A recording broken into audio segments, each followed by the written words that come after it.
Good evening, everyone. I hope you are all well and have had a lovely day. I would like to welcome you all to the Bold Moves webinar series.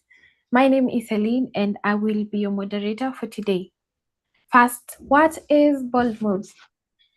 The title Bold Moves, Decisions That Shaped My Life, Career, and Leadership. This is a powerful anthology written by 10 extraordinary, beautiful, and exemplary women.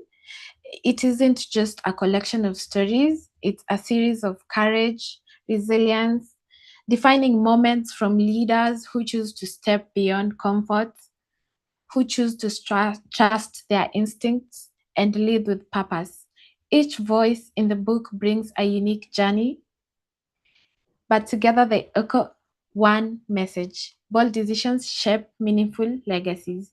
We're not just declaring an upcoming book, we're igniting a conversation around authentic, value driven leadership. Today's theme is choosing what serves you. At different points in life, we all find ourselves at crossroads. We ask ourselves, do we stay? Do we leave? Do we push through? Do we pivot? And the truth is, these decisions are really simple. Sometimes the situation isn't bad, actually. It's just no longer right for you as a person. And as fear keeps on keeping us in that situation, clarity tries to move us. Clarity tries to move us. And the boldest move we can make is choosing ourselves. So the theme is choosing what serves you. I'm joined today by two incredible voices, co-authors of the book itself, and they will soon introduce themselves. The session is live on YouTube too. So to our guests on YouTube Live, thank you for being here today. A few housekeeping rules. All microphones on mute unless invited to speak. If you have questions and comments, please drop them in the chat. We'll address them during the session.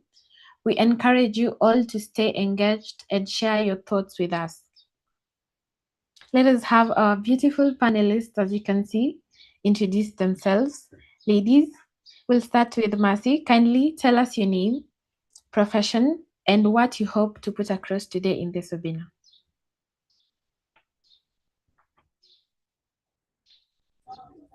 My name is Nyandia. I am a HR by profession. I've been in HR for the past 8 years, but I decided to transition to sales and class relations, which I'm currently doing as the sales and class relations manager of a manufacturing company. We deal with the dairy industry, providing packaging solution, full packaging solution for dairy products. I am also passionate about mental health. I am a mental health advocate, really looking into the human part of all of us, and masking the foundation, the makeups that we put on every other time when we have to show up in places that require us to show up. I am here hoping that we are going to have a very interactive session today, and I'm hoping that we're going to be open to questions and answers that will help us maybe make some bold moves going forward. Thank you. Thank you so much, Mercy, for that lovely introduction. We're so glad that you are one of the pioneers for Bold Moves webinar. And now to the lovely Mumbi, I'll allow you to introduce yourself. Good evening, ladies and gentlemen. Thank you for joining us. And thank you for allowing me to be part of this wonderful, wonderful, wonderful book. So my name is Mumbi Nairobi. I am in communications. My entire background is communications and advocacy. I have been in this career for over 2 decades, and I love fighting for people's rights, especially the weak in society, the orphans, the indigents, the poor, that's been my whole career trajectory. Now, what do I hope for us to achieve with this book and this webinar? Like Mercy said, I want all of us to understand what it is to make a bold move. And I hope at the end of this webinar, through our interaction with Celine, with Mercy, and with the entirety of everybody who is here, I hope that we shall be able to explain what making a bold move means, and it will be able to push all of us to make moves that are bold within ourselves. Thank you. Awesome. Thank you so much, ladies, for that lovely introduction. And I am so happy and so ready to hear from you all and the conversation that we're about to put out. And I hope our audience is ready to listen and learn. And like I said, engage with us throughout. You are free to contribute your thoughts throughout the session. Once again, my name is Celine. Welcome to Bold Moves, choosing what serves us. And just before we start the conversation, I'd like to pose a question to everyone present here right now. Have you ever found yourself in a situation that you had to choose yourself? And second question, did you choose yourself? So kindly say yes or no, and yes or no for both questions. Thank you. We'll start it off with Mercy to ground us in the theme, which are on a personal level. When you hear the phrase choosing what serves us or choosing what serves you, what does that mean in the context of your life and leadership journey?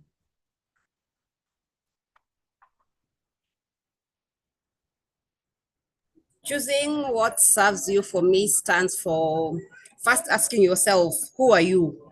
What are you looking for? What do yourself, what do you represent? Because most of the time we find ourselves living based on the expectations of others, based on peer pressure, instead of looking inward and asking ourselves, if at all I choose this job, does it align with who I am? Am I being intentional about the choices that I make? So for me, choosing yourself means first understanding who you are. And then with the understanding of self, it becomes much easier for you to make decisions that better serve you. Awesome, awesome, awesome. And I like that you said choosing a decision that better serves you, be it work, be it personal life. And the idea of choosing yourself isn't often straightforward. It can come from very different places, like the few that we have mentioned, which is work and personal. Um, Mumbi, building on what Mati has said, do you see choosing what serves you as something that comes from these three things I thought about: clarity, courage, or even sometimes crisis? Thank you. Thank you, Celine. Now, for me, I feel like choosing what serves you normally comes from all three of those. But in my personal experience, it came from a crisis. I had a very deep personal loss that happened some time back when, as a family, we lost my big brother. And that is what catapulted me because that is a time that was filled with so much fear, with so much uncertainty. You know, this is somebody that who was in his 40s at the time that he rested. So it wasn't something that was expected. And once a crisis like that hits you, you can either make it or it either makes you or it breaks you. So for me, this crisis, it took away from all the noise of this, you're comfortable here, this is good for you, it makes you raw and it makes you realize that, you know what, we are all, the life is so transient. So I have to understand what serves me, right? So for me, it came from a crisis. That is my personal journey. But prior to this crisis happening, there was a lot. There's clarity. Of course, a lot of us lack the courage to do it. The clarity is there, but not 100% there. So because I went through a personal crisis, it made me choose. Of course, it took a number of years. It didn't just happen and then I chose, right? But it happens. It happens a lot through all three. It's just that my personal experience was through a crisis. Thank you so much. Mumbi, and you've mentioned yours mostly was a crisis, and let's build on that. I'm still with you. And I want us to define the differences between a bold move and a difficult situation. And with your experience, you know that with crisis often comes having to choose a difficult decision, which is just a decision you need to do. And there's also the bold decision. And you've mentioned it took years. And with years comes decisions, a series of decisions. So with that experience, what differentiates a bold move from simply making a difficult decision? Now, a difficult decision, for the way I look at it, it's a response to a difficult situation, right? You can find yourself in, sometimes it's not even difficult, it's just an uncomfortable situation. So you react to it. So you decide, you know what? I am making a decision that I am not going to tolerate this anymore. I am not going to put up with this. But a bold move, it is you responding to who you are, or even if you're not there yet, to who you are becoming, right? So whether you're in business, whether you're in employment, whether it's even in a relationship, and not necessarily a romantic relationship, even in a work relationship, in a friendship, you have to see what no longer serves you, right? And not necessarily just responding to a situation that Yeah. if you're in the office, a boss has upset you or you've missed a promotion, it is who are you and who are you becoming? And are you able to make a move to become who you're becoming as opposed to just reacting to a Mm. situation? And thank you so much. I have had such bold words from you. You've mentioned who you are, who you're becoming, and you've mentioned that difficult decisions are a reaction, and bold moves are decisions to who you want to be or who you are as a person, right? And that is something we will touch on later on in the conversation. Thank you for mentioning that. And that distinction, I feel like you have made it really, really clear for anyone that is in the meeting, because sometimes people act quickly under pressure and call it boldness, and it's just a reaction to pressure. And now on to Mercy, seeing that Mumbi has defined clearly those two. How does one know when they are making a bold move versus simply reacting to a difficult situation?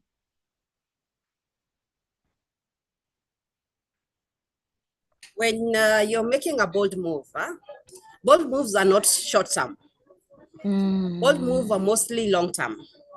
When you make a hasty decision, that is not a bold move. You have to take your time to research and find out how aligned is this move that I'm making. And when you're making a bold move, even with fear, there is some certainty that you feel that this is the right move that I'm making. Uh, Bold moves are mostly done with a lot of certainty. There's some truth to it. You just don't wake up and decide today I'm going to leave my marriage, for example, or today I'm going to leave my job. With a bold move, you know the truth that this job is not aligned with me. There are things that I feel are not do not go hand in hand with my values. So you've taken time, you've even taken some time, no matter how little, to think about that particular move. You don't just make a hasty decision. A bold move really needs you to take your time, do your research, do your homework, analyze, and accept that it may not come as soon as you expected. It may take longer, but you're okay because that is what you want, and that is aligned with who you are, and it has to be intentional. It has to be intentional. It's not something that you just do just because other people are doing. It has to be come from self, come from within, not without. Yes, that is my thought or my opinion about what it takes for you to really make a bold move. Awesome, awesome, very marvelous. And you've just let me just pinpoint the things I've picked up on that. Bold moves are long-term planned, and there is certainty despite the fear. You analyze, you research, and most importantly, is it is intentional and comes from within. And I love that you mentioned certainty despite the fear, because there's this one quote I read from a book that says, courage is not the absence of fear, but doing it despite the fear. You still have fear, but you're gonna do it. You have researched, you have planned. And let's have a real life case scenario, something that people can relate to, right? Mary is in a job she enjoys. This is to the both of you. You can chime in together. Mary is in a job she enjoys. The environment is good, the people are great. Deep down within, she feels stuck and uninspired. And I'd like for you to just answer these three questions for me. What makes the situation so difficult for Mary to leave? And at what point does good stop being good enough for her or for any other person that relates to that situation? And thirdly, what questions should Mary or a person in the same situation be asking themselves?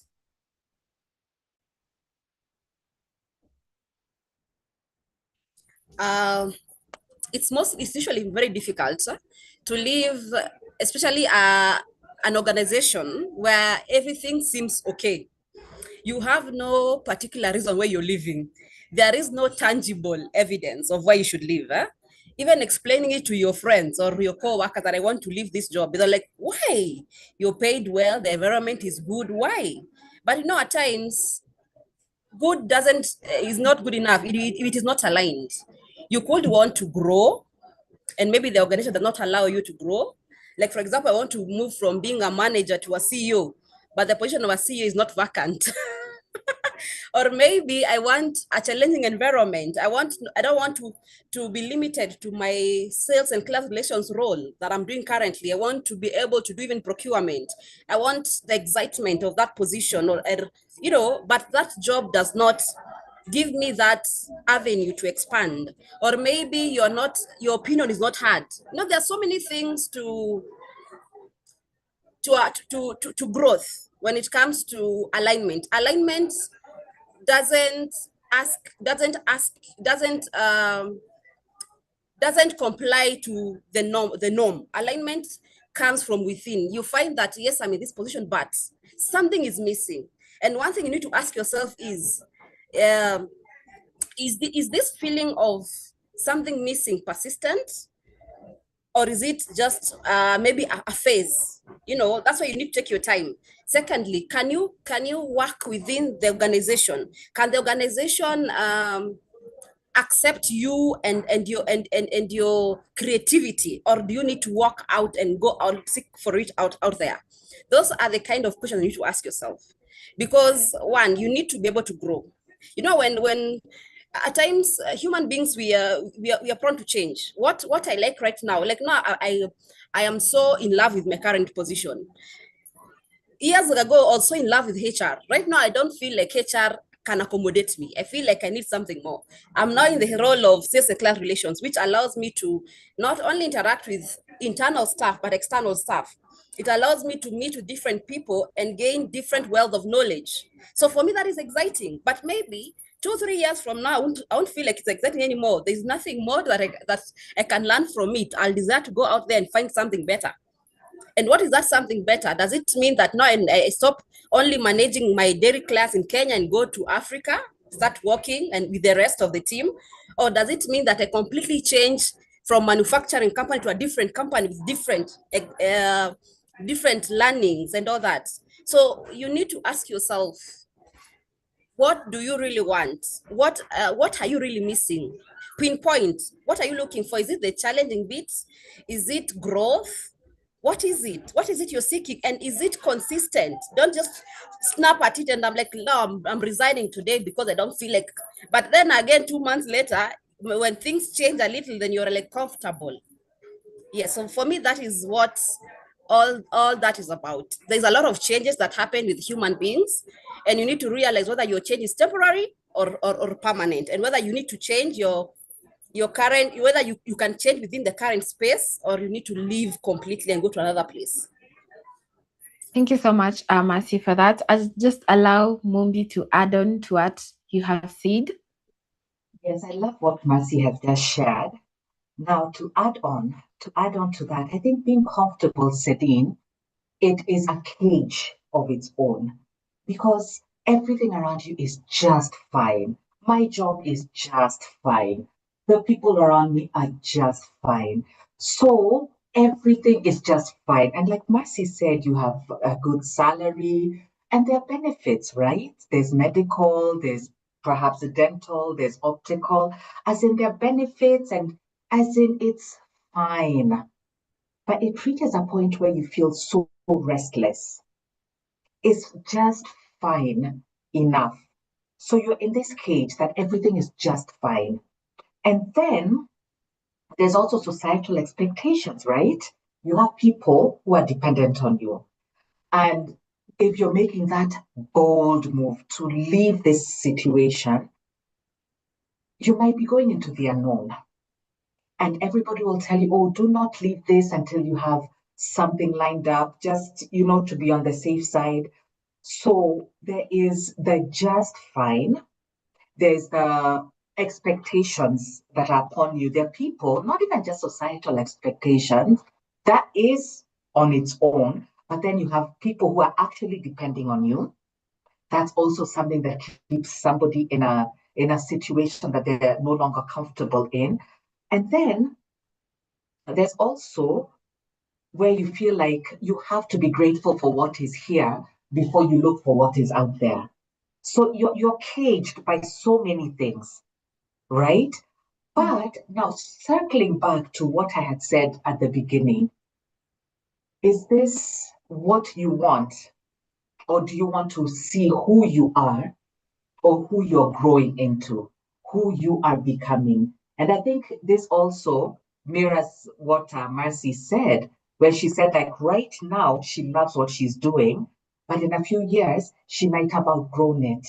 So she might be loving, she has become this person right here, but you never know who you're going to be becoming in the future. It could be in the near future, or it could be in the far off future. And also for younger people, it shows up sometimes very early. It could be in the course, in the university course that you've chosen, where it is maybe you're guided by your parents who love you and they want the best for you. So this is the right path for you. But they say who you are. So making a bold move, it doesn't have to be after you've been in employment or you've been in a situation for long. Even a young person who is just starting off, who has not even started in their career yet, they can also make a bold decision because it's all about you and what serves you so that you become who you are, so that you can now be able to serve society.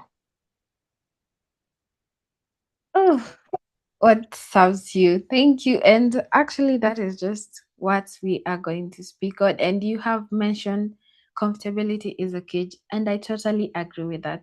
Sometimes we get too comfortable in situations that limit the growth we should experience.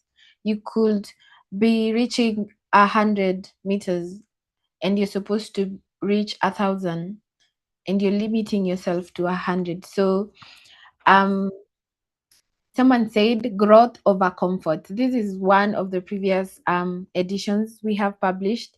An author did mention that growth over comfort is really good in your life because it will push you to extents that you never knew you could uh, be there. And still with you, Mumbi, since we've discussed the tension between good and right, societal expectations, and where people stay longer than they should, And as a leader, as a person, have you experienced moments where or situations that pushed you to rethink what truly served you as a person, reassess your situation and see, this is not where I want to be. This is where I want to be. Celine, for sure, I have experienced that moment. And that moment for me, it did not happen in an office. It did not happen in a boardroom. Uh, Circling back to what I had mentioned earlier, it actually happened, but it took time. It happened to me when I was seated on a train traveling from Mombasa to Nairobi. Because before the crisis, the personal crisis that I went through, I had built my entire sense of who I am and my entire security around an institution. I was working for this institution. I had grown. I had spent 2 decades in this institution and started and built my way and grown and grown and grown. So my entire identity was in this job. So when I experienced this personal crisis, it just strips it all away, where you realize, yes, you're identifying with this, but, and you're grateful. Of course, you're grateful. And like we mentioned earlier, you realize that you're actually in a cage, right? You've reached where you can reach. You've achieved the what you can achieve in a certain situation. And now you're faced, as in somebody has actually died, and you're faced with mortality. Is this what I want for the rest of my life? Am I comfortable? Yes, there are people depending on me. Yes, there's expectations and there's societal expectations, but what is it that you want? Who are you? Right? Who are you? What do you want to do with your life? Do you want to?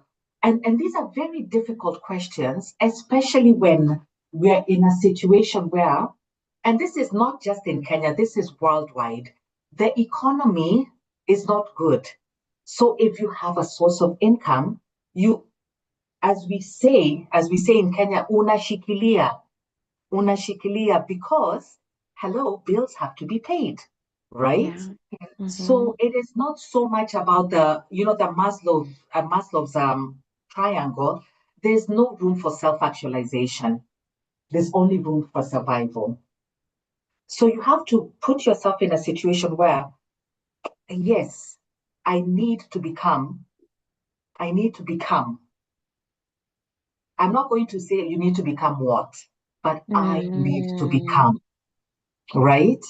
So if you're fortunate enough to be in a situation where you have some finances set aside, then you can start becoming, right? If you don't have those finances set aside to cater for a few things, then you are going to be stuck in that situation for a minute, but you can still become. You can still become when you're still within the quote unquote cage.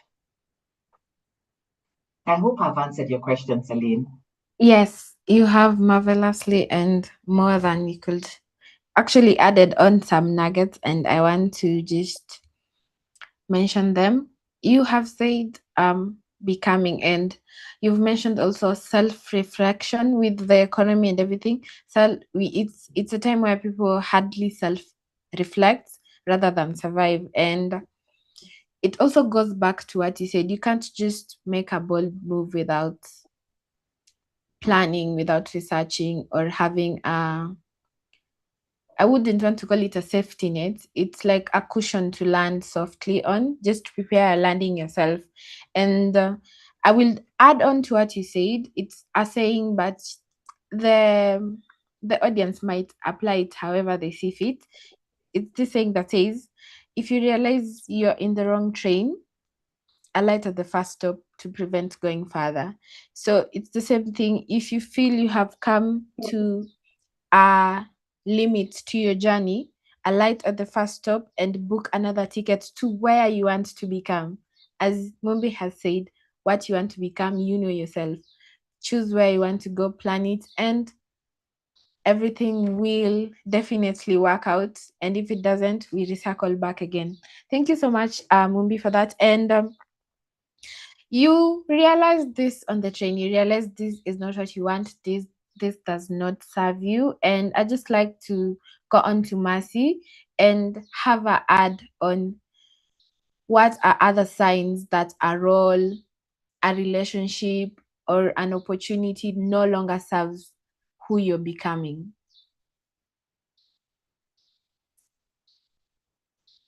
Okay, I feel like when you feel drained, you're no longer motivated about what you're doing, and you feel like you're forcing yourself, like you have to justify why you're doing what you're doing. Whether it's a relationship, you're justifying yourself where you stay in that relationship. Whether it's a business, you're justifying yourself where you're still running that business. And this one is, especially when it comes to business, it's really sad because you find the situations whereby it become even costly because you end up going to take a loan to revamp this business that's already failing. Even a business has a cycle, Mhm. and because you refuse to accept that it is at the death stage, you go and take a loan to revamp it, not knowing that you're revamping a dead business. So once you feel like uh, something is draining you mentally, it's draining you emotionally, it's draining you physically, when you wake up in the morning and you're going to the office, you have to convince yourself why you have to go to the office. Yeah? Mercy, I have bills to pay. Mercy, you have a daughter to take care of. That is not the only reason you should go to work. You should enjoy the job that you're doing. Those are the kind of things that I believe should really make you rethink and see whether this particular job, this particular business, this particular relationship is aligned with who you are. Thank you so much, Mercy, for that. You have, and as you can all hear, the common word that keeps coming up here is alignments. Alignments and within, searching within self, knowing what is right for you. And I just like to read a comment from Janet Mutusi because it relates to what you're going to touch on next. Fear. She says fear is a key factor when it comes to making bold moves. And with that, I'd just like to pose a question again to the audience listening in. Feel free to put your answers in the group chat, and for those on YouTube, in the comment section. Have you had fear control your decisions, or have you made decisions based on fear, not on clarity or on facts, just based on fear? So you just kindly say yes, and if you're comfortable enough, you can say what decision that was, but a yes can do or a no can do. Thank you so much. For everyone else joining is in, welcome. So circling back to Mumbi, we recognize, even when we recognize alignments, we have fear. Like I said, this is what you're touching on right now. You have mentioned that there's fears of how will I survive, how will I keep up with taking care of certain aspects or responsibilities in one's life. And this is on the personal front. To you, Mumbi, what fears most commonly prevents people, young professionals, leaders, even a citizen, the global citizen, to make bold moves in their lives? Thank you, Celine. In my personal experience, for me as an individual, and also what I've observed, Mm, I think there are three primary fears. The first one is, of course, fear of making ends meet, right? As we have mentioned earlier, and Mercy has also said, we have bills to pay. We have people who are dependent on us. We have, mm, as in, you're living. this world, you need money in order to get from point A to point B. There are people who are depending on you to be educated, to be housed, to be fed, and even you as an individual, right? You need to pay bills. And in our context, we also have people outside of our immediate family who depend on us. For some people, not for everybody, for some people, you even have parents who are dependent on you, right? So you are in this situation that you're completely unhappy with, that does not align with you whatsoever, and you have no other option. And there's so many people depending on you, right? So you stay put. You stay put.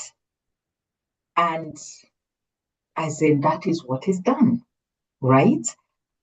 Then there's the fear of if you are in a way that you can make it without that income at that moment, that you're fortunate enough to have some savings, or there's a safety net. Like you said, you don't want to use that word, but I will use that word, Celine, that you have a bit of a safety net, that you're able to make that move. But what will people say? We are a society that is so concerned with the image that we put out there. So you find yourself staying in a situation that serves you not at all, not at all, because we're so terrified of what people will say. But in order to make that bold move, the first one, I'm not sure how to address that. But the second one, I would want to encourage everybody who is listening in. You could be 15, you could be 20, you could be 50, you could be 70. Don't worry about what people say. You know what? Celine and I will sit here and we shall talk. But you know what? Celine will go to her house and she will have to deal with her situation in her house. And I will go to my house and I'll have to deal with my situation. So if you're so concerned about what Celine and I are talking about you know what? At the end of the day, when Celine goes to her house, she's not going to be thinking about you. When I go to my house, I'm not going to be thinking about you. We'll think about you at that particular time when we are talking, right? But when I go to my house, I have so much that is waiting for me there that that's what I'm going to be thinking about. So please, please, please, for goodness sake, don't be imprisoned by what society will say. If you do not need the finances and you can make that bold move, if the finances are not the ones that are holding you and you can make that bold move, and the fear is what people are going to say, you know what? It doesn't really matter. Because the minute they leave each other, the people who are talking about you, the minute they leave each other, you're not even on their mind. So you will stay in a situation for people who don't even think about you, right? So just stop it with that people talk. Just leave that alone, right? And then finally, and this is the most powerful one, and this is what I was so terrified of. To some extent, to be honest, it kind of still scares me a little bit. We are scared of our own potential. Because you know what? Each and every one of us has something so powerful within us, but we are so comfortable playing small that it scares us, right? I've spent my entire career, I used to write in the past, and it was for fun. It was just something I was sprinkling around with. I never thought I'd be a published author. And look, it still scares me a little bit, right? And look at us now. Here we are talking about a book that we've co-authored. There's so many things that you can do once you allow yourself, but we are scared of our own potential. So this is something that you have to work on. You have to work on yourself. You have to understand who you are so that you're not scared of your potential, because sometimes when you leave the comfort zone, It is terrifying, but it is actually scary to know what you are becoming. Mm, mm. Ah, that was really, really, really nice. Marcy, would you like to add on something? Or, oh, sorry, allow me to mute Marcy. Thank you. Everyone, kindly let us have our microphones on mute to allow a seamless flow of the session. Thank you. And as I was saying, Mumbi, that was really, really impactful and powerful, as you said.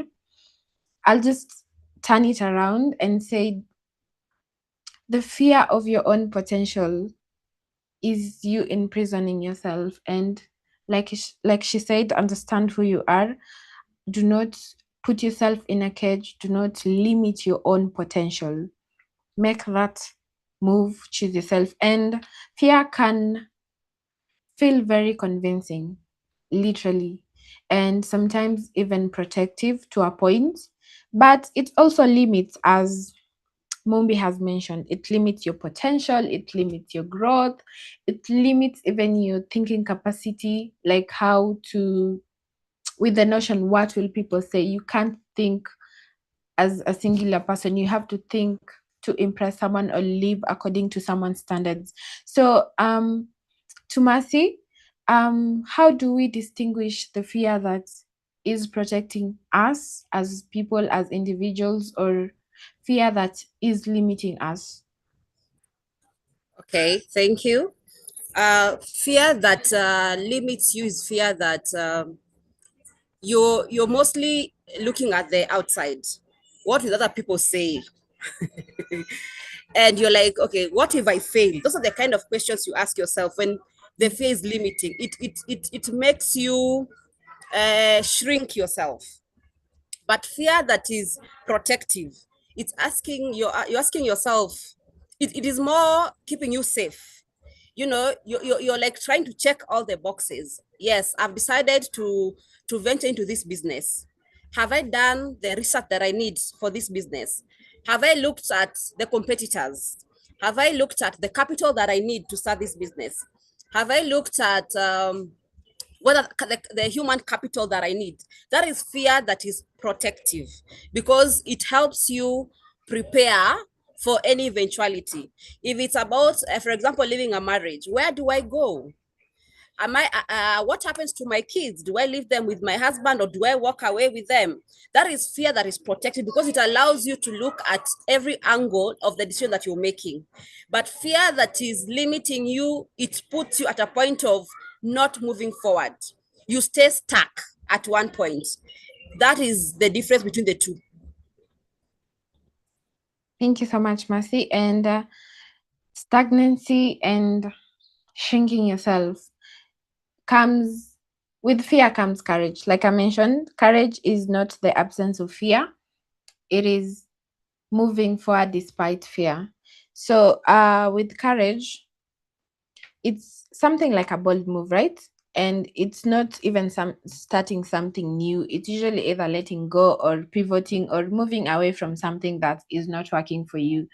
So, what mindset shifts to you, Matthew, have helped you understand that walking away can be an act of wisdom rather than failure? Because I know a lot of, and Mumbi has mentioned this a couple of times during the session, expectation, societal expectation, pressures really define a lot of what we say and see walking away as failure. So, what has your mindset helped you understand that this is wisdom, this is protecting yourself from something else?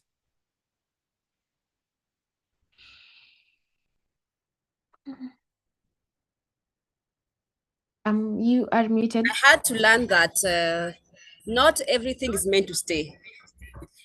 We need, I needed to learn that at times, situation, places, people come so that they can teach us a lesson.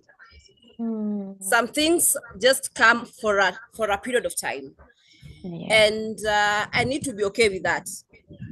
And I also learned that fear for you to make a bold move, yeah, you need to be very courageous.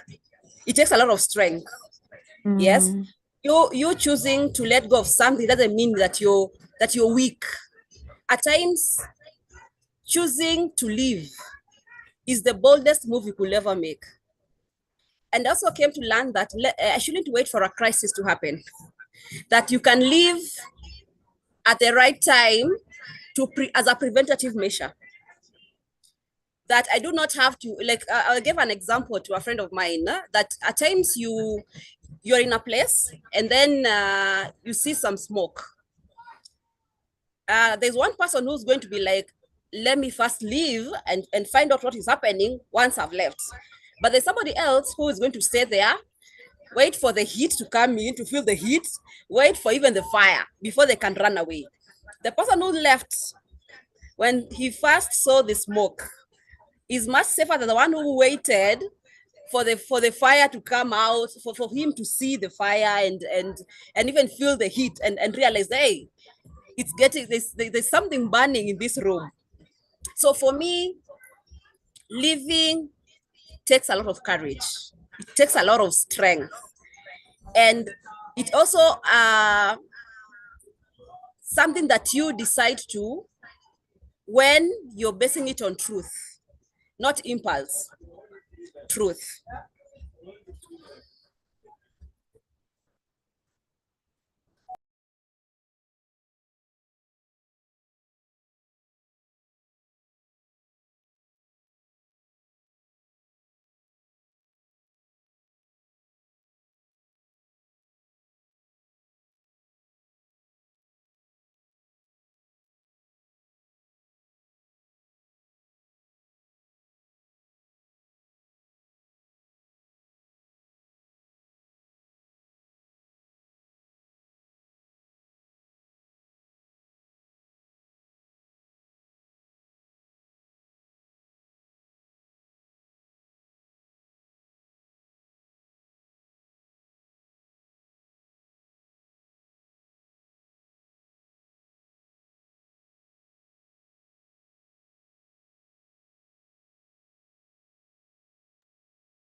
Sorry, everyone. Let me reiterate what I was speaking. I was saying Mercy has mentioned strength and courage and choosing to live. And I've seen one of the guests, Diana, did clap at that comment. Thank you so much. It is a powerful comment. And you've also mentioned the story of smoke and choosing to wait it up to build into a fire or get out early. And that comes to pivoting or walking away, choosing a different path or leaving it all completely or staying. So this is actually to Mumbi, adding on to what Mercy has said. How does one decide whether to persevere through a challenge or pivot away from it? And the context is actually not really based on personal. It can also come from a leadership point of view, a professional point of view, because I read in your story there was a time you got up through the ranks as as a young leader fast, and you are leading people who thought you're too young for this position, and there's a bit of friction here and there, and it was a report issue. But with your relationship with the people who actually do the reports, you handled a crisis well better, and after that the movement was seamless, performance better. So how does one choose whether to persevere, pivot, or leave it all completely? Thank you, Celine. First of all, I have to say that what Mercy said is very, very, very powerful.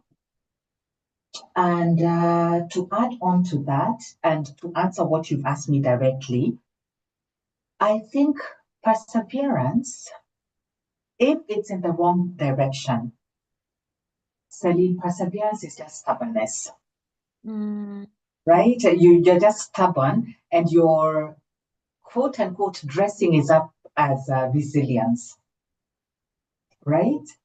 If Right.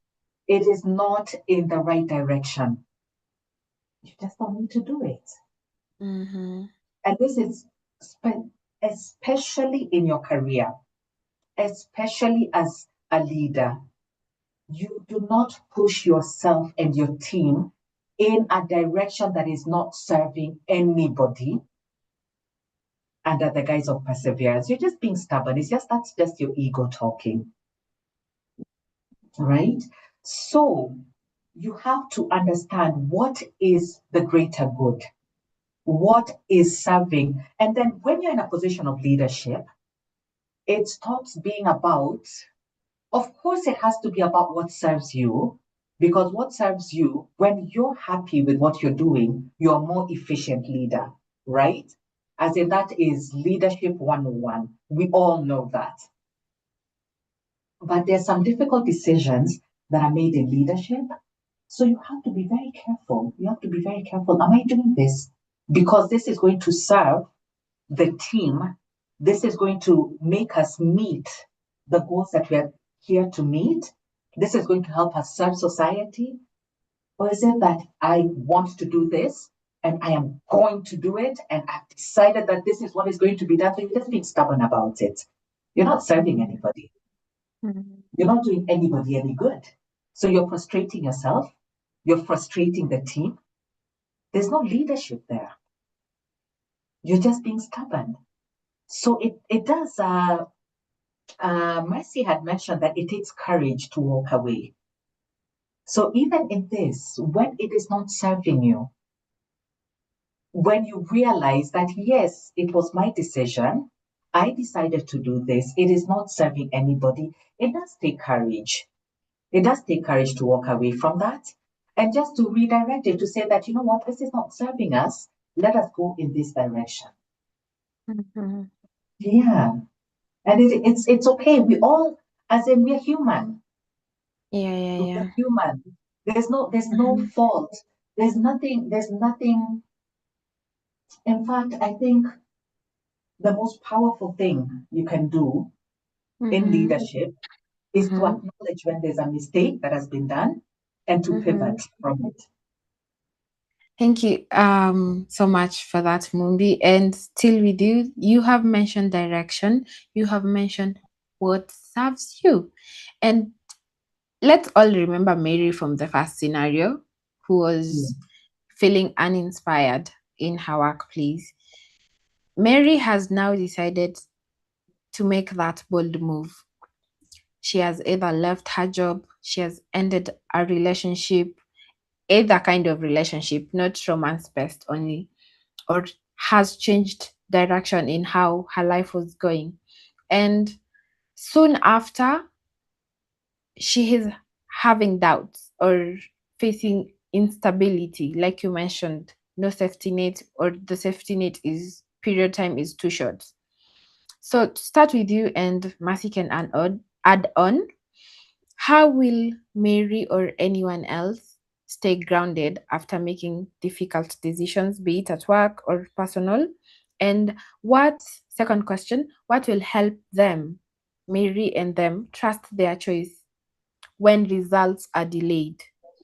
Because results really don't come often, oftentimes don't come immediately, right? You have to wait for some time. And yeah, those two first. How will they stay grounded after making the decision, and what will help them trust their choice when the results are delayed? So um, that is a very interesting question, Celine, and there's so many possibilities in answering this. But Mm-hmm. what I would say is you have to go back to what was the reason that you left in the first place, right? So that when you're in this intermission, because once you leave a situation, you're going to get into another situation, right? So this is the Right. intermission. So when you're in the in between, you have to keep on reminding yourself, what was the reason that I left, right? Why was this not serving me anymore? And like Mm-hmm. you said, it is in anything. It could be the job, right? It could be the relationship. And relationship, every time we talk about relationships, we always have to reiterate that it is not always necessarily a romantic relationship, because there are friendships that no longer serve you, Yeah. right? So, what was the reason? Why did you leave?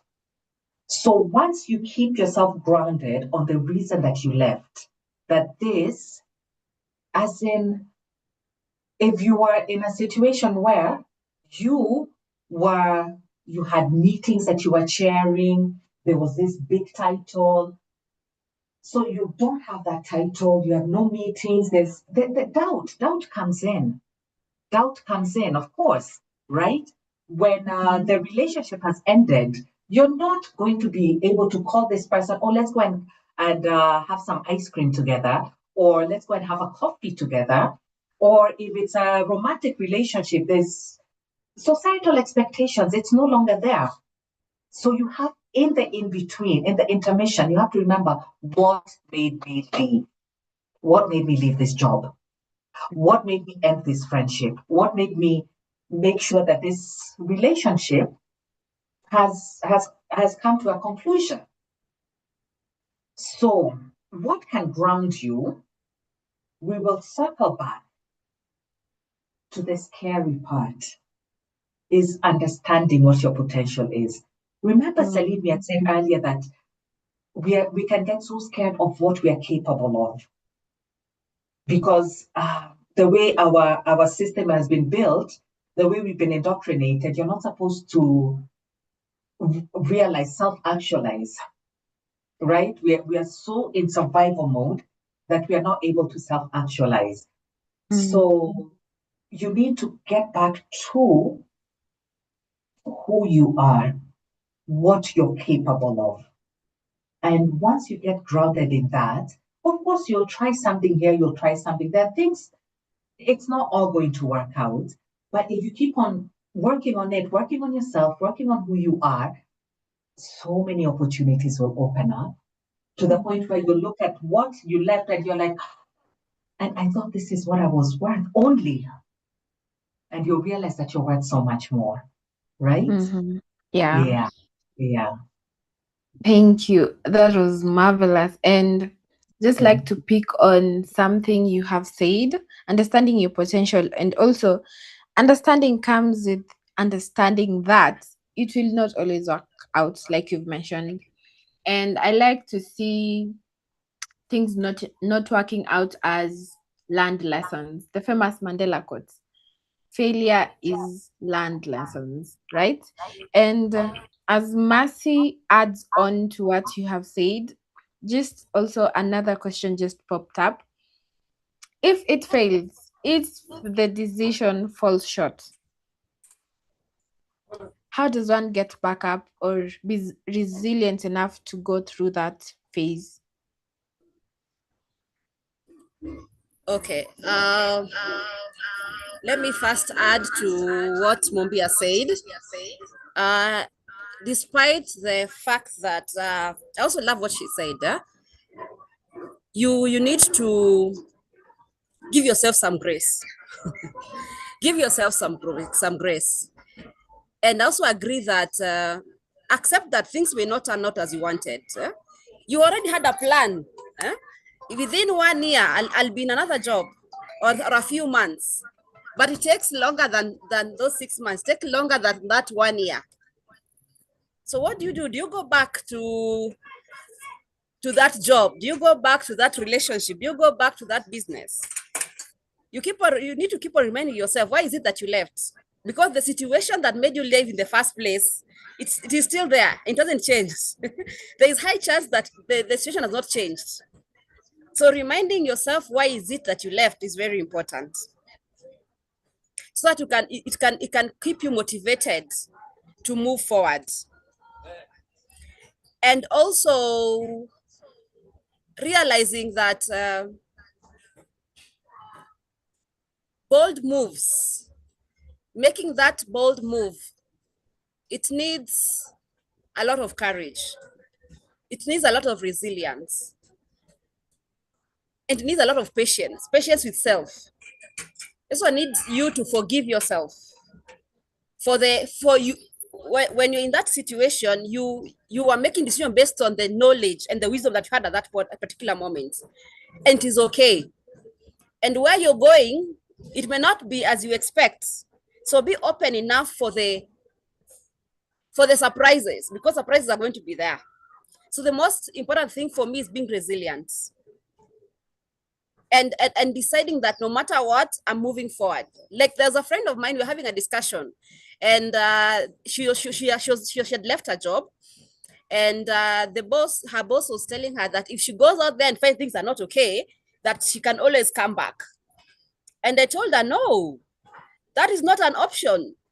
You left because you had reasons why you had to leave, where you had to leave. So if you go forward thinking that you have a backup plan behind you, you'll never move forward. You intended to move from that job because of A, B, C, D, and whatever reasons made you leave, they're still there. So the option of leave is no option at all. Keep moving forward, keep forging forward, and no matter what happens, know that you made that decision based on truth, not on impulse. Yeah. Thank you, Mercy, for reiterating what Mumbi has said and adding on to. You've mentioned reasons, and the reasons will not change. You can't go back to. And you have said resilience, and I'd like to quote what Mumbi has written. Allow me to read. She says, resilience is not just about returning what you've mentioned to who you are.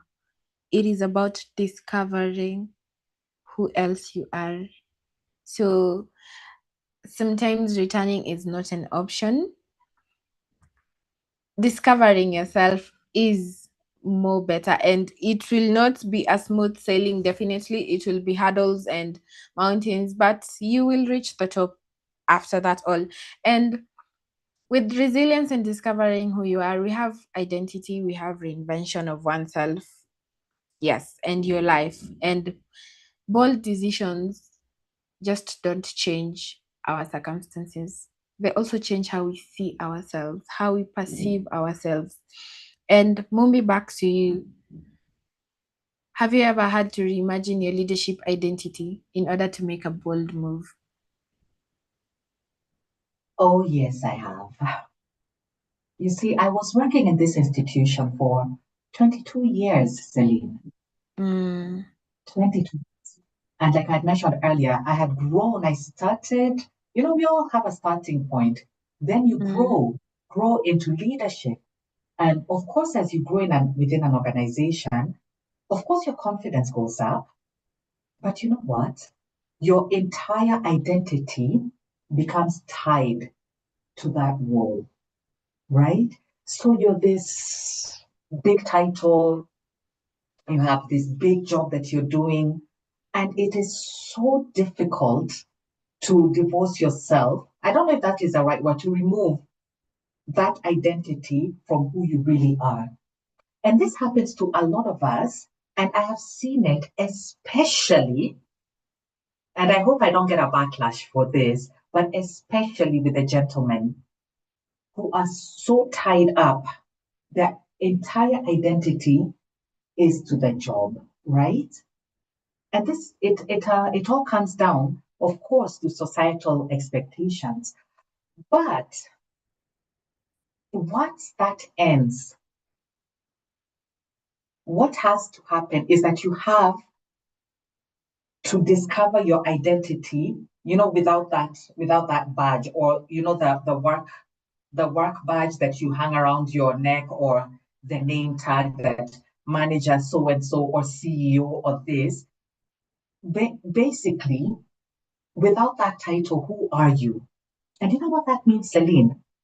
That big title, the reason you got it is because you had the potential to do it, right? So without that title, I am still in communications. I am still making bold moves. I just don't have that big title in this big company. It doesn't take away from your identity. So once you leave that situation, it does take quite a bit, but you've just left the title there. Somebody else will come and take that title. But what made you so successful there, you've carried that with you. Does that make sense? it is still who you are. So your identity should not be manager so and so or CEO or director or this. What you carry, what you have in here, in your mind, and what you have in your heart, the patience that you have, the dedication to work, the knowledge, the wisdom, that is exactly what your identity should be, not just the title. Because the title, you got that title because what you already carry within you, right? So stop defining yourself by that's a past chapter. It's still who you are. Ask yourself, what is next? With what I have already achieved, what is next for me? And move. Do the next thing. Don't just sit around and say, oh, I used to be this manager and now I am not. It's okay. It's done. It's over. You still have all the knowledge. There's somebody that I know who actually has gone to the I love knowledge. I love knowledge. So this friend of mine has studied and studied and studied, and they have a PhD, right? And they were still feeling very destroyed because life was not moving in the way that it had been expected. But it's like, you know what? You are still this person who was intelligent enough, who has sat and has done all these rigorous studies. So the title isn't there. But you know what? You are still this fabulous person. You are still this highly intelligent person. So the title doesn't define you. Who you are is what defines you, right?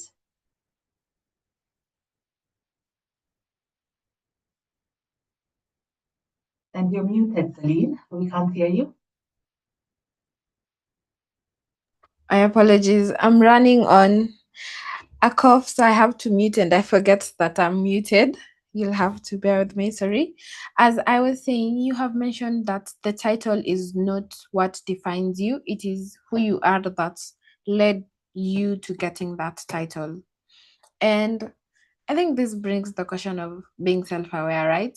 You have to know yourself, know what is in you, and at the core of reinventing yourself and finding out your identity, self awareness sits at the center of it. And Marcy, adding on to what Mumbi has said, to prevent things like emotional erosion, which you term as, I'll just define it for our listeners. Marcy describes emotional erosion as when values, expectations, or responsibilities are not shared. So, with that, individuals adapt by negotiating boundaries internally, and that is going against yourself. It's like flowing, water in your body is flowing right, and you're making it flow left, going against oneself. So, Matthew, how important is self awareness in anyone when making decisions that shape your future or reinvent yourself?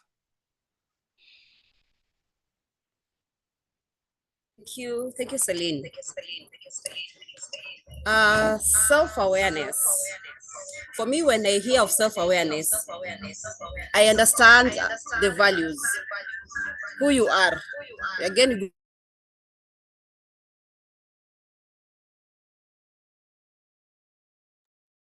Hi, Matthew, we can't seem to hear you.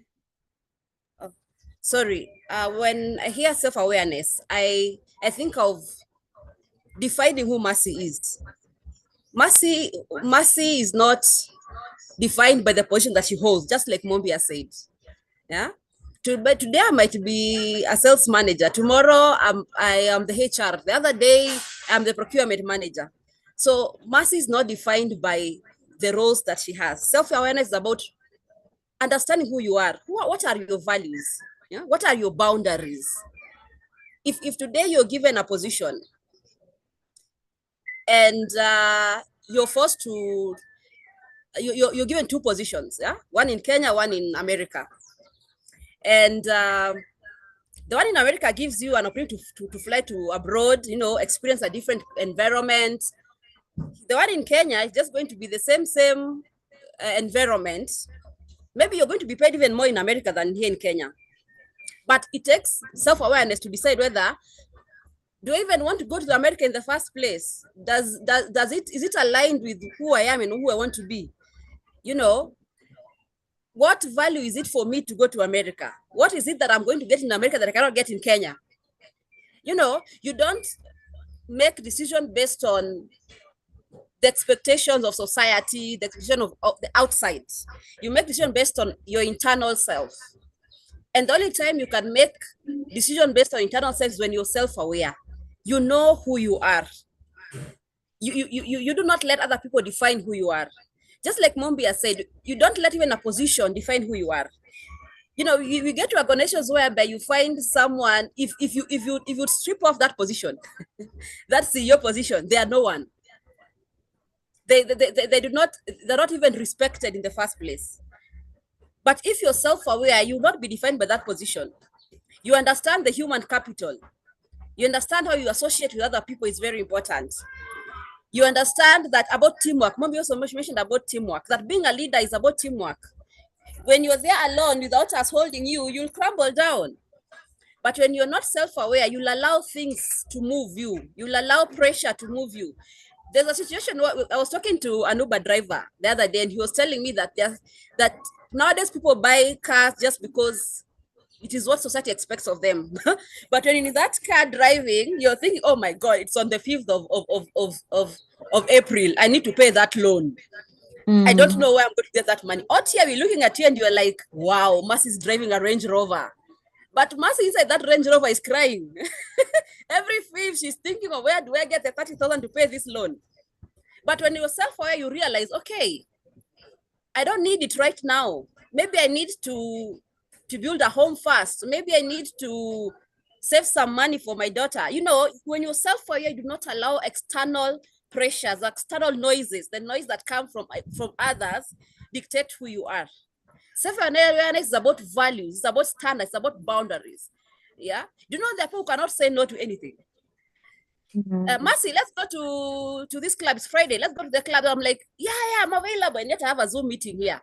If you're not self-aware, you won't realize, you won't be able to decide what is more important right now. Do I even need that rest? Do you know there are people who cannot rest at home on a weekend? Yeah, these are actually the youth who are listening, because they've been called, hey, where are you? Hey, wait, we're coming to pick you up. You can't even say no. I need to rest. I have an exam tomorrow. I have an interview tomorrow. You're like, then the next day you have a hangover. You cannot even wake up. And it is, you know, self-awareness is very important. Realizing who you are outside the noise. Yeah. Thank you so much, Mercy. And you said values, self-awareness, knowing who you are, and all of us who've been listening, we've been hearing the ladies mention alignments, choosing what serves you, choosing what you stand for, and now let's widen that lens a bit. Still with you, Mercy. Many people are not just making decisions for themselves; they are navigating expectations from family, culture, and professional environments, like you've all mentioned, all of you have mentioned. And how can someone recognize when they're living according to external expectations? I know you have touched on something that is related to this, but can you just amplify it more? How can someone recognize when they're living according to external expectations? And to add on that, what practical steps can such a person take to realign with what truly serves them?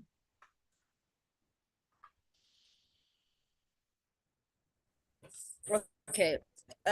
You realize when you're not aligned, when you're the external, okay, when it comes to how you feel inside, does not mirror your outside. You're there, you're laughing, you're having a good time with your friends, but deep inside you're lonely. There are people who are in relationships, yeah, and you go out, you're having a meal, and you're admiring the other couple. Why? Because it's not aligned. You know, outside we look at you and you're like, hey, this girl is doing well. She's happy, but she's not. Yeah. Outside there, we see your business, and we're happy to see that your business is working. You know, we see you, but deep inside, you've taken loans left, right, and center. You're living on borrowed money. So when you realize that the life that you're living, it's draining you. You have no motivation. You have no oomph to wake up in the morning and do that which you like to do. And again, you know, that's one thing we need to also learn is that we also mentioned that I think in the same like in a different question, yeah. What makes your heart melt today may not make your heart melt tomorrow. So you also need to learn when you also need to realize and see when things stop aligning. Even friendships, at times friendships, they wear out. You find that the kind of circle that you have right now is not aligned with who you are, who you're becoming, because you do not grow at the same level. You do not grow at the same pace. You are at a point whereby you're thinking of investment, yet your friends are still thinking about partying. They are not aligned with who you are. You're at a point whereby you feel like you've outgrown the organization, you want to look for something else, but your fellow employees feel like they are comfortable. Also realizing when a situation has done its course, it is now time for you to move to the next level. What are the steps that you can take? First, the song give me the grace to take one day at a time.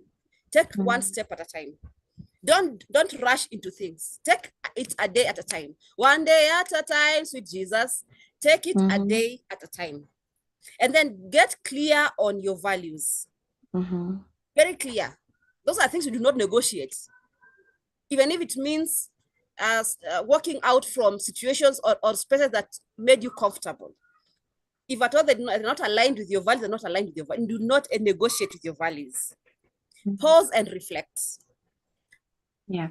You know, at times you don't even, you know, there's okay, I'm also on TikTok. There's a TikTok video I made and told, you know, there are people who do not ever get time for themselves.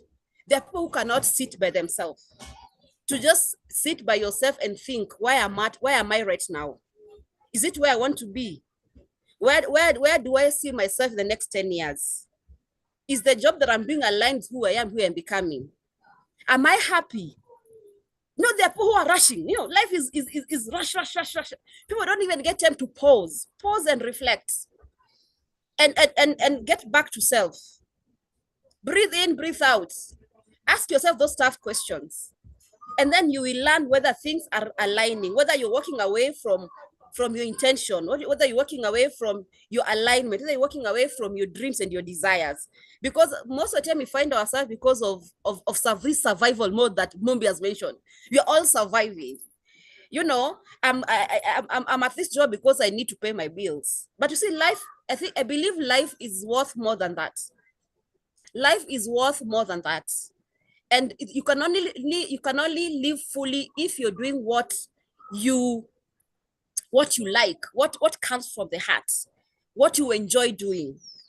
And at times it may not come, it may take some time, but you can take some baby steps to get to where you want to be, one day at a time. Thank you so much, Mercy. And before we head on to Mumbi, still on the same, just to add on what you have said you cannot have a fulfilling life if you're not living let me rephrase it, finding your true purpose and intentional living. Those are two keywords in living a life worth living. Should I say it like that? Yes.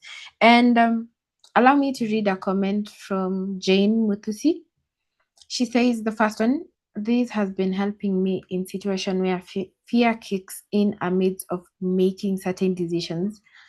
The quote is, what's the worst that could happen and can I handle it? Everybody listening in could ask the same. the same to themselves, and she answers most times she can actually handle the worst that could happen. And she also continued to thank the ladies for organizing such a wonderful session. She has learned a lot on making bold moves. Thank you so much, Jed Mutusi, for being with us and continue to being with us. And back to you, Mumbi, with alignment and leadership. I feel like leadership adds another layer onto this because your decisions don't just affect you, they affect others. And if I remember correctly, you just mentioned this a few minutes ago. So what does choosing what serves you look like when you are leading others? And also another one, how can leaders model bold decision making in ways that empower their teams? You're not just empowering yourself, you're empowering everyone around you. Okay. So, um, when you're modeling, okay, it looks like you modeling the very thing you want your team to have permission to do, right? Yeah. So if it's about keeping your phone, sometimes, like I've been in a situation where I had to keep my phone open 24/7 for the team that I was leading, so that anytime, day or night, you can reach me. So that's modeling, so that when they feel confidence in being able to reach you at whatever time, and then you give them the confidence to also, you're training them. This is all training. This is all training so that they feel that level of camaraderie with you. It's like you're not just there in the office, and then after the office, do not talk to me. This is my personal time. No, you're in leadership. This is a team. This is a team. There's an agenda, right? There's a Yeah. goal.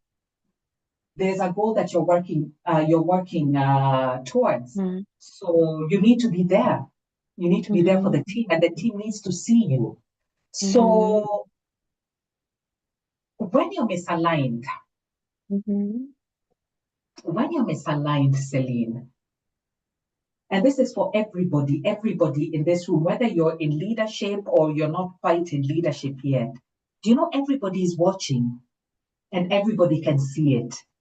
Yeah. Sometimes they don't even have a way of being able to describe what they're noticing, but there is something there when you're misaligned. You're not 100% yourself. So leadership is influence.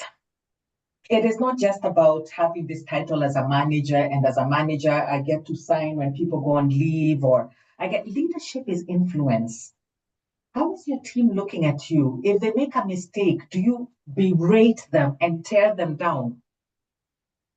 That is leadership, right? Do you Yeah. scream at somebody, or do you guide them? If you're no longer aligned to work with somebody, how do you let them down? That is leadership. It is not throwing tantrums and inserting your authority. That is some form of leadership, but is that the leadership that you want? Right? So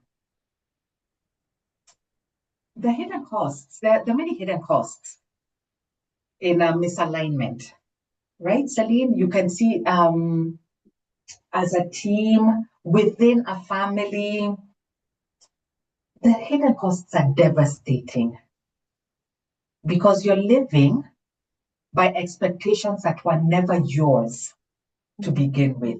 At some point, Yeah. they might have been. Let me Mm-hmm. rephrase that. They were yours to begin with, but then they stopped being yours anymore. And before it is seen, you actually feel it. You feel it.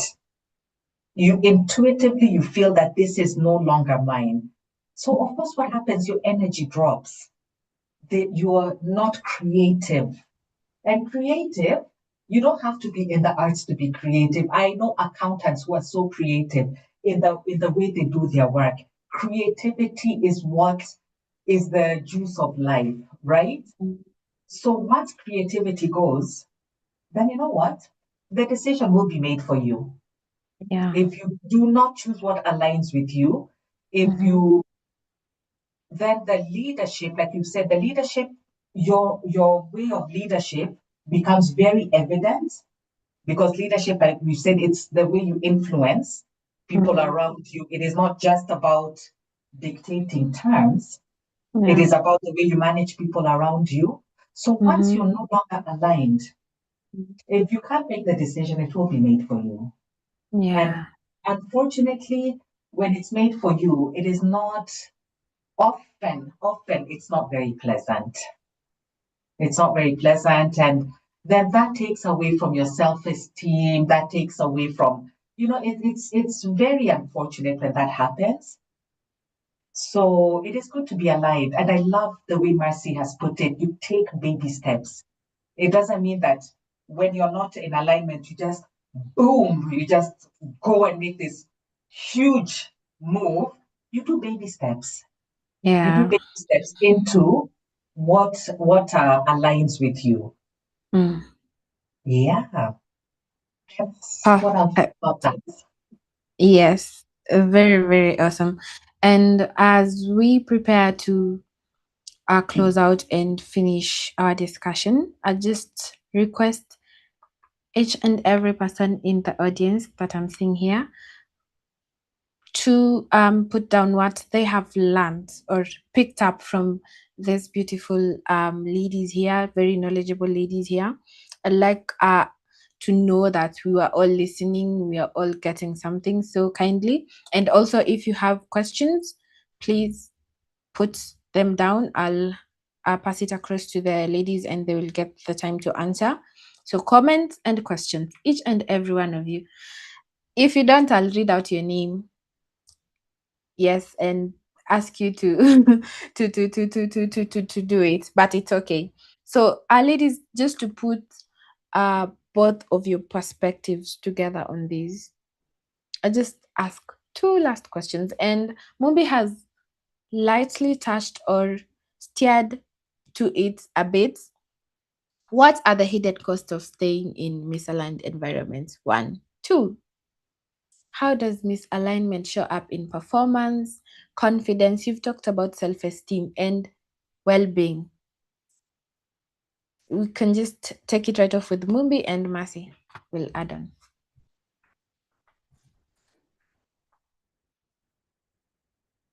So, Celine, I didn't quite get that. Um, I said, Yes. one, what Uh-huh. are the hidden costs of staying in misaligned environments? Two, Yes. how does misalignment show up in performance, confidence, and well being? Okay. Yes. Yeah, I think, like you said earlier, and like you said, I had earlier touched on that. When you're Yeah. in a misaligned place, you're not able to perform, right? You will, Yes. there's some people who are very high performing individuals, and Mm-hmm. you'll give them an assignment, they'll be able to do it and do it and do it, but their heart is not in it, right? So that's the time you'll find that you're showing up maybe a little bit late, you're not able to meet deadlines because you're not Mm-hmm. in alignment.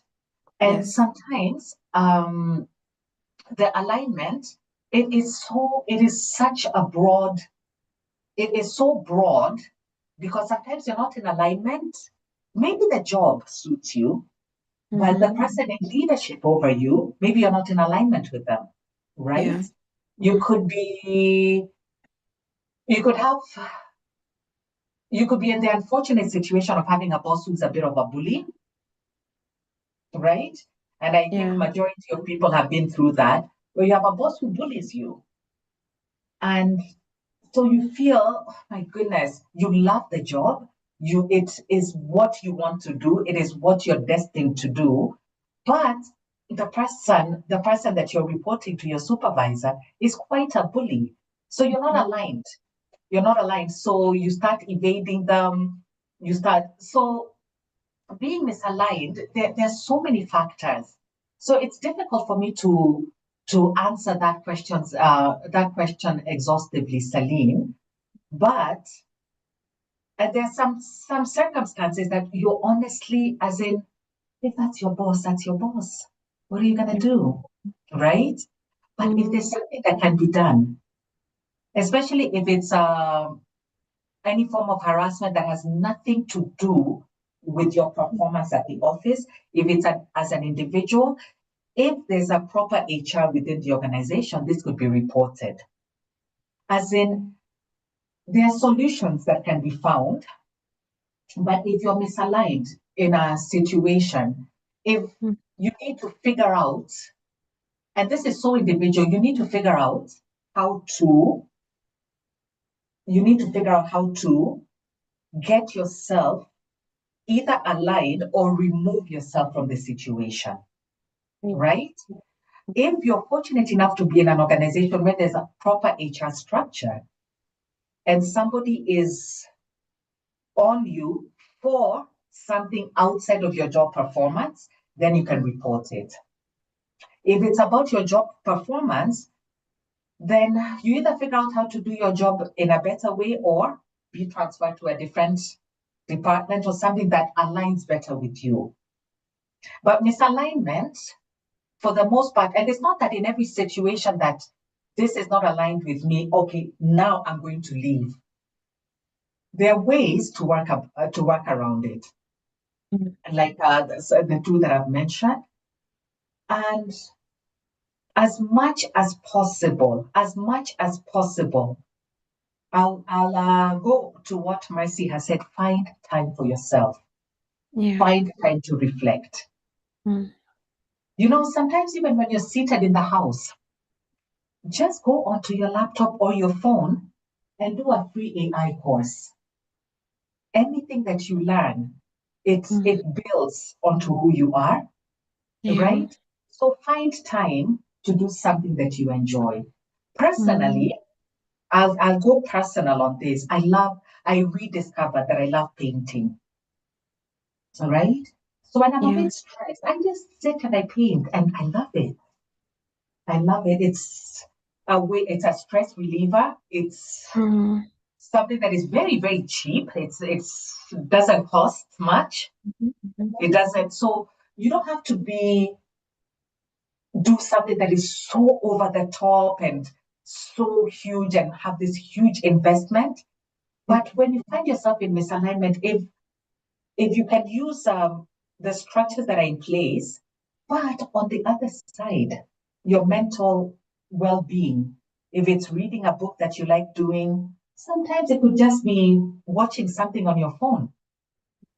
It could be like I like doing, it could be painting. It could be anything that is cost effective, but it will get you out of the slump. Yeah. Because like we said earlier, when you're misaligned, it affects everything. And unfortunately, yeah, the decisions will be made for you. Yeah. Yeah. Yeah. Thank you so much, Mumbi, for that. And I will agree and concur with you. Mercy, do you have anything to add on that? Yes, what I can say is the repercussions of staying in misalignment. You end up being very drained, facing burnouts. And these are some of the things I need to check. If at all you feel drained, you feel like you're on burnout when it comes to your work, when it comes to even a friendship, that means that you're misaligned. That's all that I can add from. She said it all. Just look at how you feel. How you feel. If at all it's on the negative, then that means that whatever you're doing is misaligned. Awesome. What a way to close that out. Thank you so much, Mercy and Mumbi. And as we prepare our closing statements and final reflection, I'll just read out a few comments from the audience. You have Mutugi, Nairobi. You are accountable to the people you lead. True to that statement and agreeing with what Mumbi has said. We have Jennifer, a co-author actually. Jennifer Mwindi says, quite insightful. Leadership is influence. Thank you, Jennifer, for being here today. We have Judy Njuguna. She says the message of alignment is very well articulated. Well done. Thank you so much, Judy. We have Kitawa. Leadership comes in different shapes and forms. Being bold is about being adaptable and remaining accountable to your own goals as well. And as I give a chance to everyone else that might want to add a comment or so, let me read one last comment from Jennifer Mwindi and also recognize the co-authors of the book Bold Moves. They can say a comment or a hi if they are comfortable to do so. So Jennifer says reviewing your personal values and how they align with the organizational goals. Just reiterating and agreeing to what the ladies have said. Thank you so much, everyone. And to our co-authors in the room, I'll just mention those that I can see. We have Dan and Kirote. Dana, if you are comfortable, you can say hi and comment. Yes, hi and good evening. What a lovely session we've had. Congratulations and well done, my co-authors. Well done, well done, well done. You really out what Bold Moves is all about in your own special ways. And people have learned, we have learned. And yeah, I'm looking forward to the impact to the society and to the people around us. And yes, life is a journey of all of us understanding our weaknesses, our strengths, our personalities, and that is what makes us make the bold moves that we make in life. Okay. If you don't have that space of understanding who you are, then life is going to be a journey of you can't understand. And that's how you're led to realizing your passion at the end of the day. So happy to have joined the session, and well done, ladies. So proud of you. Thank you so much, Diana. We also can't wait to experience you in the coming sessions. Thank you for being here today. We will have Dr. Isanda. If you are comfortable to comment, please do.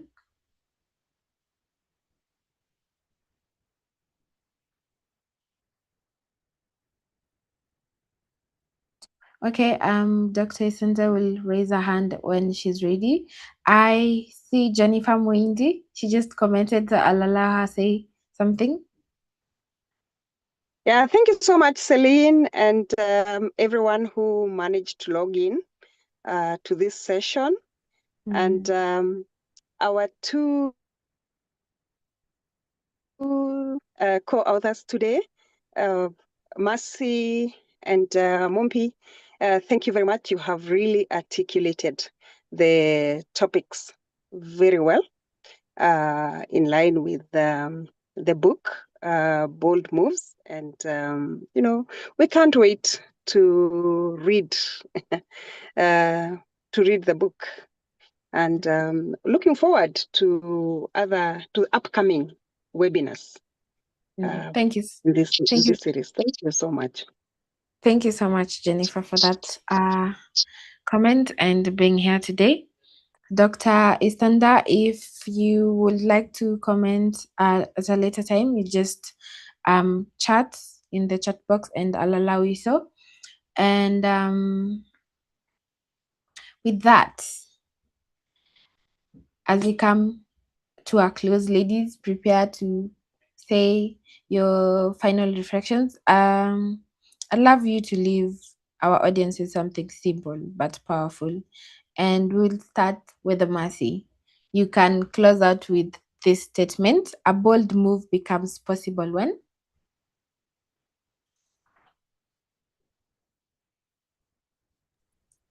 A bold move becomes possible when you stop waiting for outside applause.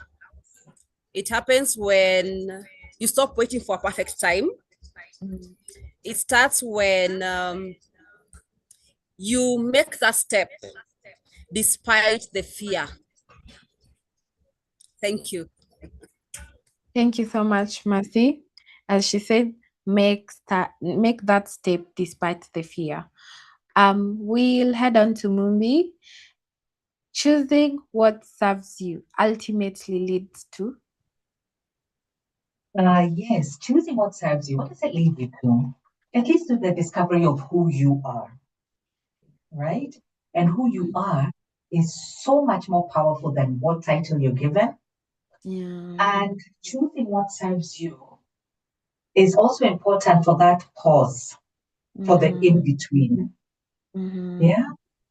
Because the letting go, the starting over, that is not really an interruption to your story, because that is always your story. Awesome, marvelous. And I'll allow you ladies to kindly invite the audience to the launch that is happening on the 8th of May, and also um, have them get the book when it comes out, because it is full of insights and everything, and also how you can be reached if anyone in the audience who sees this later would want to interact with you, would want to learn more from you. We'll just continue with the Mumbi and have Mercy close it out.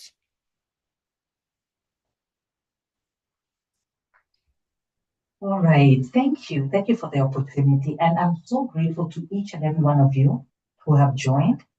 As Selena said, we're having a wonderful book launch on the 8th of May. We will be able to communicate the venue once we get closer to the date. And this is such a wonderful opportunity for all of us to get together to get this book.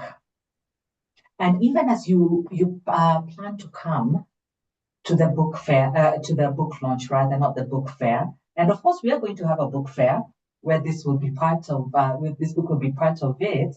But I'm jumping ahead of myself when I get to that. So I would encourage each and every one of you. So I don't know if we are supposed to give a way for people to reach us here, Celine. Yes, you can just say it and then type it out after. Okay, okay. Yeah. All right. So, all right, I can give out my phone number. Celine, will type it out for us? Yes, I am. Just a minute. Okay.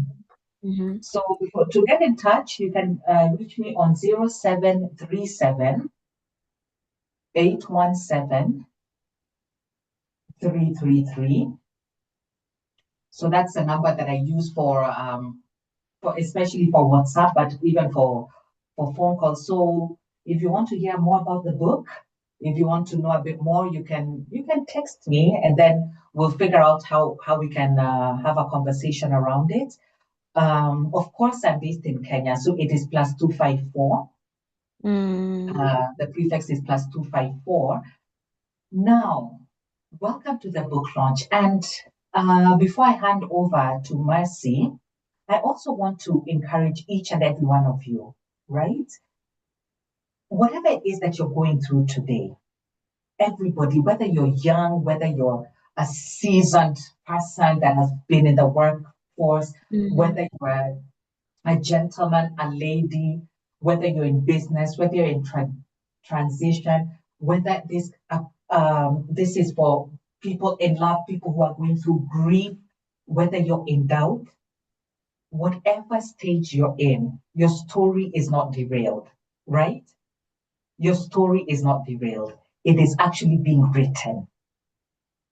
So your decision is to choose what your next chapter is going to be. Yeah. But you're the only one who can do that. Thanks. I will clap, but I will allow us to clap all at once when the ladies finish. Mercy? Oh, okay. Um, let me appreciate you all for coming and for joining us today. Yes, you're going to launch the book soon, and honestly, I'm very excited about it. Writing a book was something that I said as a joke a very long time ago, and here I am doing it. And I want to encourage all of you, just like Mumbia said, you have the pen to write your book, and your past does not define you, your present and your future. this life it can be the best that you want it to be. The worst mistake you can do is allow your life be dictated by other people. The worst thing you can do is stop dreaming. And faith is about seeing the invisible.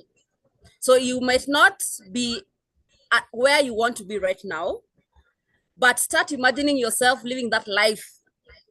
Dream, and it will one day come to pass. I can be reached via the phone number 254 701 375852. Anything else? we are open to discussions. We are open to engage more, not only on the book, but generally everything that involves making bold moves, whether it's business related, whether it's relationship related, anything that involves you becoming who you're meant to be and who you want to be, because everything in this world is possible. Let no one lie to you, it is impossible. Thank you both. That was such a powerful, informative session that we've had. And if there's one thing to take away today, it's this: choosing what serves you is not always easy, but it is necessary. I think that has been reiterated and strengthened throughout the session. And sometimes it looks like staying, looks like living, and it looks like beginning again. And to the ladies, thank you so much for your time, for your knowledge, and being here today, for pioneering the first webinar for Bold Moves. I'd just like everyone to put the emojis for clap for them. They have done such a splendid job. We appreciate you, and we will continue to interact with you more. And to everyone who joined us today, thank you. You can also clap for yourself. Flowers to everyone who is here today, who is in the session. You're such an amazing audience. You listened, you've been with us throughout, and we appreciate you for that.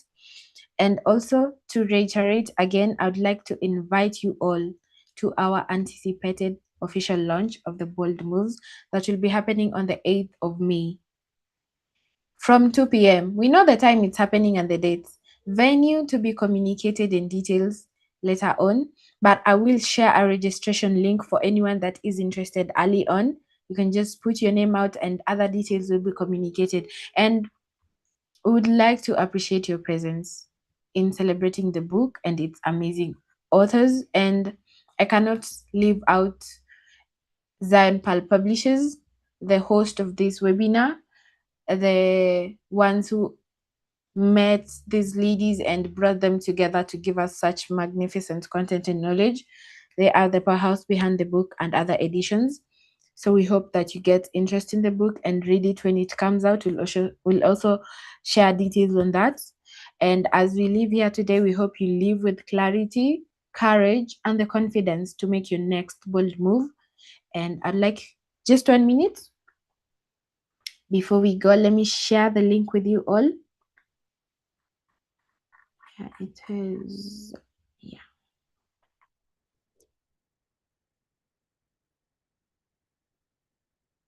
Yes. You can just copy it on your phone or in the laptop. Just click on it and it will open a separate tab. Even when we finish the meeting, it won't have disappeared. Again, thank you everyone for being here today. I would like to wish you all a good evening and a lovely weekend ahead. Thank you so much for being here today. Toodles.